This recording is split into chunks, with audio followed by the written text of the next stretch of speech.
سب سے پہلے سب دوستوں کو السلام علیکم۔ دوستو اس ویڈیو کے اندر بات کرنے والی ہیں پاکستان بامقابلہ ویسٹ انڈیز T20 سیریز کے لیے، یعنی پاکستان بامقابلہ ویسٹ انڈیز پہلے T20 میچ کے لیے پاکستان کرکٹ ٹیم کا اوپنر کون ہوگا، کیونکہ پاکستان ٹیم کے بہت سے اوپنر آ چکے ہیں پاکستان کرکٹ ٹیم میں، جیسا کہ آپ کو پتہ ہے بابر اعظم ہو گیا، محمد رضوان ہو گیا، اعظم خان ہو گیا، اس کے ساتھ اور شرجیل خان ہو گیا، فخر زمان ہو گیا، یہ 6 ہیں۔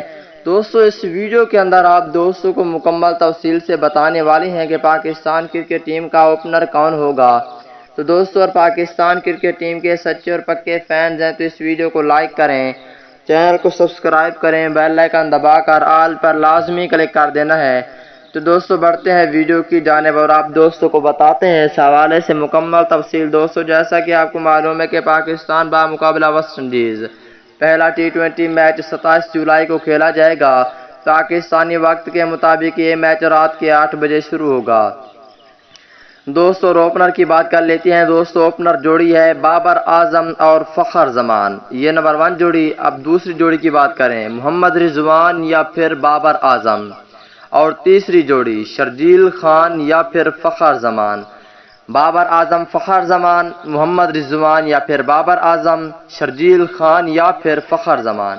ان 3 جوڑیوں میں کون سی جوڑی زیادہ بیسٹ رہے گی وہی آپ دوستوں کو بتانے والا ہوں، اور اس جوڑی کو دیکھنے کے بعد آپ نے بھی لازمی اپنا کوئی طریقہ بتا دینا ہے کہ اس کو ہونا چاہیے پاکستان کرکٹ ٹیم کے پلینگ 11 میں۔ دوستو میرے حساب سے محمد رضوان اور بابر اعظم یہ جوڑی بہت ہی زیادہ بیسٹ ہے، پاکستان ٹیم میں اہم کردار ادا کر سکتی ہے۔ شرجیل خان کو اگر کھلایا گیا، شرجیل خان کو سیریز کے لیے کھلایا گیا تو بابر اعظم اور شرجیل خان اوپننگ کے لیے بہت کم چانس ہیں۔ محمد رضوان اچھے اوپنر ہیں، محمد رضوان اور شرجیل خان کے چانس بہت زیادہ ہیں۔ اگر شرجیل خان کو کھلایا گیا تو محمد رضوان اور شرجیل خان کے چانس ہیں، اگر نہیں کھلایا گیا تو بابر اعظم اور محمد رضوان یعنی انگلینڈ کے خلاف سیریز میں جو پلینگ 11 میں اوپنر تھے وہی ہوں گے۔ تو دوستو یہ تھی آج کی لیٹسٹ اپڈیٹ۔